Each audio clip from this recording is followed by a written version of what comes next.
is an issue of media diversity, that we spend too much time talking to senators, not enough to the jobless. I wanted to put these questions to the people in charge, to newsroom leaders. So where better to start than one of the country's top magazine editors, Nancy Gibbs of Time magazine. Nancy, thank you so much for being here. Nice to be here. I was wondering if you agree with what Chuck Todd said to you at a panel event in New Hampshire a couple of months ago. He said to you that he thought a lot of people in the media were snobs about Donald Trump early on, that we were wrong. The story wasn't Trump, it was about the electorate he tapped into, and that was missed early on. Do you agree with Chuck? Yeah, it was missed by everyone. It was missed by the media, it was missed by the party, it was missed by their donors. I think seldom have so many people been so wrong so consistently about so much. And it wasn't just wrong at the outset. It was, if you think about those first weeks of coverage, it was almost like a continuous obit. It's, well, he can't possibly survive saying that all Mexicans are rapists. He can't possibly survive saying John McCain's not a war hero, or the way he talked about Megyn Kelly, one after another after another. Yes, it was unrelenting coverage, but it was almost unrelentingly negative. And yet, everything that was supposed to kill him made him stronger. A continuous obit. I haven't heard that phrase before. It's such an interesting way to put it. And yet, look where he is. And so I don't know that it was, Chuck used the word snobbery. I don't know that it was snobbery so much as he is unlike anything anyone who covers politics or participates in it had ever seen before. He resembled characters we've seen. We have seen self-funding billionaires before in Steve Forbes and Ross Perot. We have seen, populist rabble-rousers before, but no one had seen, I think, this combination of factors. And so, in a way, I'm not surprised that everyone underestimated the impact. I'm going to cast you for a moment as the media elite, all right? Now, one of the biggest magazines in the country, you have a big staff of reporters at your disposal, and we're both here in Manhattan. So what do the media elites need to learn from this Trump phenomenon and from the idea that maybe it was missed early on?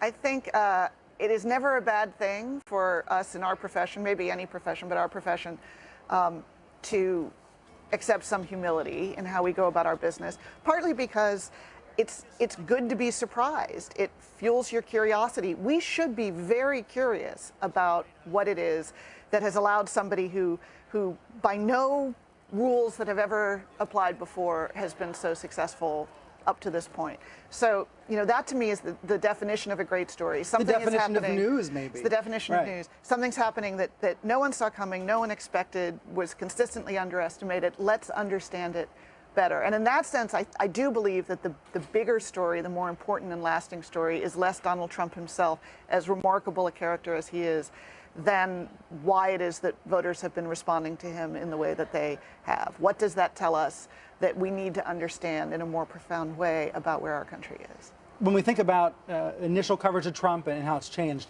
how has that happened in your newsroom and on the cover of Time magazine? How have you seen Trump coverage progress?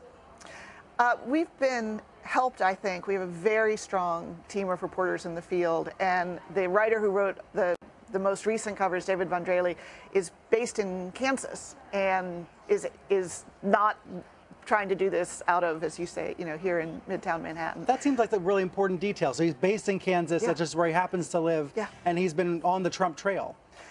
And we've had other people who've been following, he has come in and out. We've had people following all the candidates consistently. And I think that for us, it was so obvious to cover him. In a way, it would have been very perverse. He was leading in the polls consistently from a month after he announced.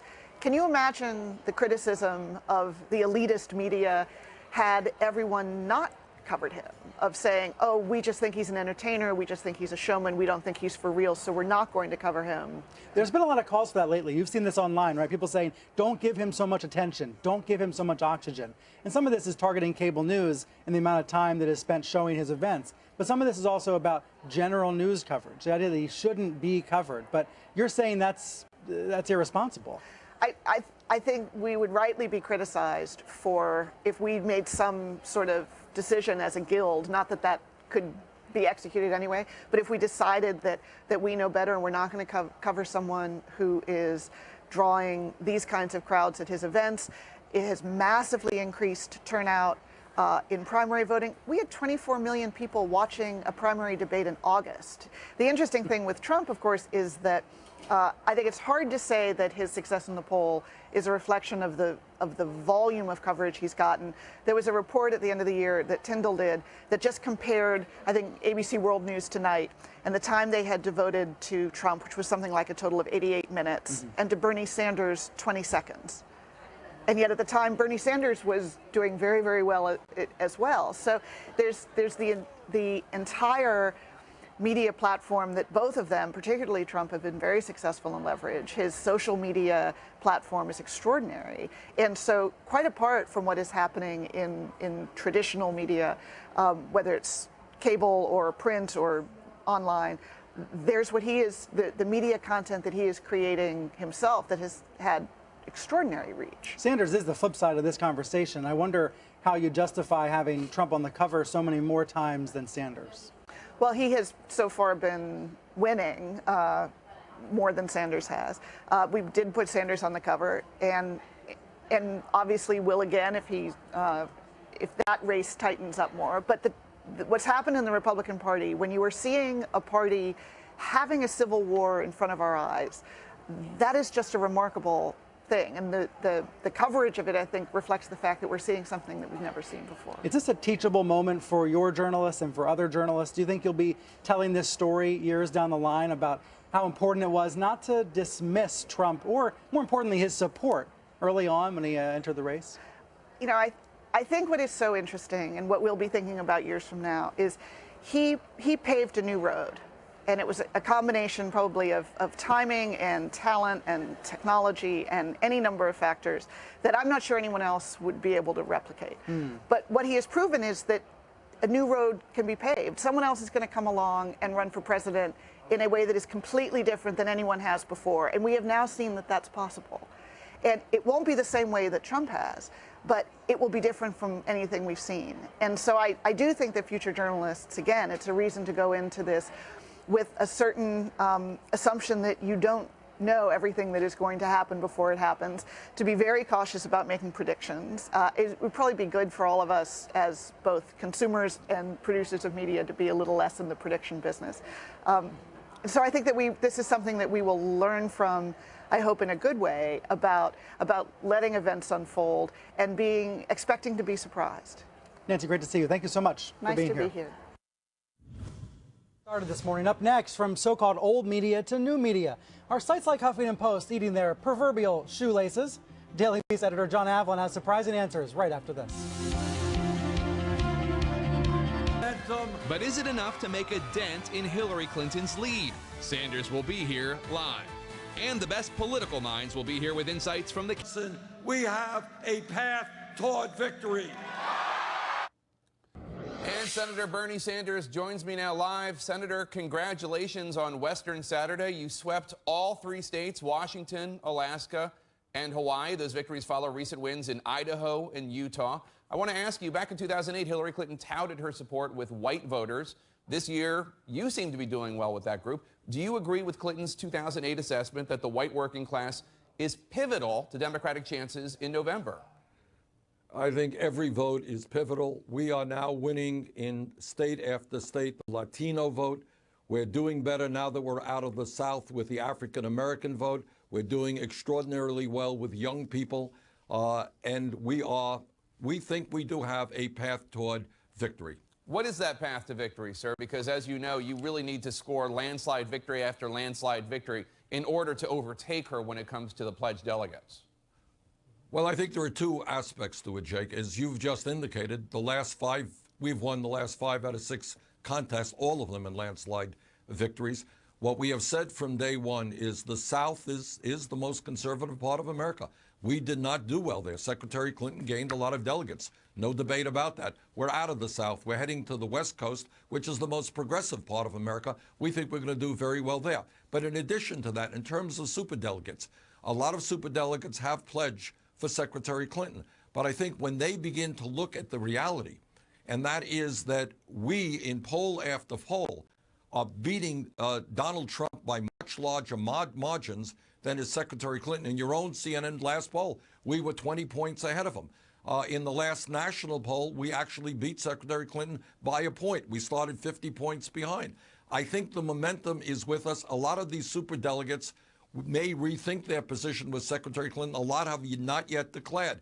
And then you got superdelegates who are in states where we win by 40 or 50 points. I think their own constituents are going to say to them, hey, why don't you support the people of our state, vote for Sanders. So, Senator, you were asked this week what it would take for you to get behind Hillary Clinton if she were to get the nomination. You laid out 5 specific demands. One of them was single-payer health care. If Clinton wins the nomination but refuses to endorse Medicare for all, you would refuse to support her? No, I don't think we have ever framed things in that sense. First of all, I don't want to talk about, what happens if we lose. We are in this race to win, Jake. And the reason that we have the kind of momentum that we have is we're talking about not what, media gotcha questions are about. We're talking about the real issues impacting the American people. Why is the middle class disappearing? Why do we have massive levels of income and wealth inequality? Why are we the only major country on earth not to guarantee health care to all people or paid family and medical leave? Why are our kids leaving college $30,000, $40,000, $50,000 in debt? Those are the issues that we need to discuss. I have a lot of respect for Secretary Clinton. I've known her for 25 years. We'll see what happens at the end of the process. But right now, our function and our goal, and we're working hard at it, we think we can succeed, and that is to win the Democratic nomination. Let's turn to a story that has concerned many Americans, the terrorist attack in Brussels. How would the Bernie Sanders war against ISIS differ from the war that Barack Obama has been waging? Well, I think in fairness to the president, I know he gets criticized a lot. Some of the Republicans think he hasn't been tough enough. His job is twofold. Number one, to destroy ISIS. And by the way, let's be clear. We are making on the military field real progress. ISIS is on the defensive. They are retreating. They have lost, I think, 30, 40% of the territory they held in Iraq in the last year. So we keep that up. But what the president is also trying to do, and I agree with him, is make sure that the United States, our brave men and women in the military, do not get sucked in to perpetual warfare in the Middle East. Second of all, obviously, we need better intelligence sharing. We have got to do everything that we can to make sure that we do not have continuation of attacks against our allies in Europe or even here in the United States of America. We have got to be incredibly vigilant, federal, state, local government, international intelligence sharing, looking at social media, doing everything we can to prevent young people from joining these fanatical terrorists. Is the U.S. intelligence apparatus not doing that? I'm sure that they are, but we have to do everything we can to improve our efforts. It's not easy stuff. Look, let's be honest. Somebody who is willing to kill himself and strap a suicide belt around himself, this is not so easy to contain. But we have got to do everything we can working with our allies to make sure this does not continue to happen. Well, the reason I ask is because you said this week that you agree with Hillary Clinton, who said that we have to toughen our surveillance, our interception of communication. Right. And I just wonder what you mean by that. Toughen it to what? What is the U.S. government not doing now? What intelligence sharing is not taking place that you say we need to improve? Well, it goes without saying that when you have attacks that take place, when 30 people get killed in Brussels, something went wrong. This is not a criticism of the intelligence agencies, but we have got to improve our efforts to make sure that it does not happen again. Terrorist groups are now operating all over the world, as you know. At what point would a President Sanders order a military strike against one of those groups abroad? How would you determine if a terrorist group posed an imminent threat to the United States? Would they have to attack the United States first? No, of course not. No, obviously you want to prevent those attacks before they take place. I think we know who ISIS is. We know those people who are planning attacks against our European allies and against ourselves. And we have got to do everything we can to destroy them. Look, this ISIS is a barbaric organization. I agree with King Abdullah of Jordan, who said many months ago that the fight going on there is a fight for the soul of Islam. And at the end of the day, it will be Muslim troops on the ground. And we're beginning to see some success there that destroy ISIS with the support of the United States, the UK, France, Russia, etc. But the real battle has got to be fought on the ground by Muslim nations. I will do everything that I can to make sure that the United States does not get sucked in to perpetual warfare in the Middle East. One of the big differences between Secretary Clinton and myself, I voted against the war in Iraq. She supported that war. That war has been a disaster for us. Senator, one of the things you talk about one of the issues you talk about on the campaign trail quite a bit is big money in politics. The actor and director George Clooney is hosting a fundraiser for the Hillary Victory Fund on April 15th. We can show the invitation. A couple has to raise or contribute $353,400 for premium seating. In an email to supporters, you called this obscene. Why is it obscene? It is obscene that Secretary Clinton keeps going to big money people to fund her campaign. But it's not only this Clooney event. It is the fact that she has now raised well over $15 million from Wall Street for her super PAC and millions more from the fossil fuel industry and from the drug companies. We have, on the other hand, received 6 million individual campaign contributions, a record number in American history, averaging $27 apiece. So I think what we are trying to do is run a campaign, to paraphrase Abraham Lincoln, of the people, by the people, and for the people, not just reaching out to billionaires and the wealthiest people in this country. That is really a cancer on American politics. We've got to overturn this disastrous Citizens United Supreme Court decision. I believe, Jake, that we should move to public funding of elections. But do you think that comparing George Clooney, who in addition to his film work also does a lot of humanitarian work, has brought a lot of attention to genocide in Africa, do you really think that that's comparable to the Wall Street investment banker types that you regularly bash? Look, the point is, not. I have a lot of respect for George Clooney. He's a great actor. I like him. But this is the point. This is the problem with American politics, is that big money is dominating our political system. And we are trying to move as far away from that as we can. So if you have an event, we have events too. And our events, we charge $15 or $50 for people to come. So it's not a criticism of Clooney. It is a criticism of a corrupt campaign finance system where big money interest, and it's not Clooney, it's the people who are coming to this event, have undue influence over the political process. I think there are very few people, whether you're conservative or progressive, who do not understand that reality. All right, Senator Bernie Sanders, congratulations on your 3-state sweep. Good to see you. Hope to see you again on the campaign trail. Thank you very much, Jake. Coming up, a new arrest in the Bell attacks. Have police captured the man in white who escaped the airport bombing? We'll be right back.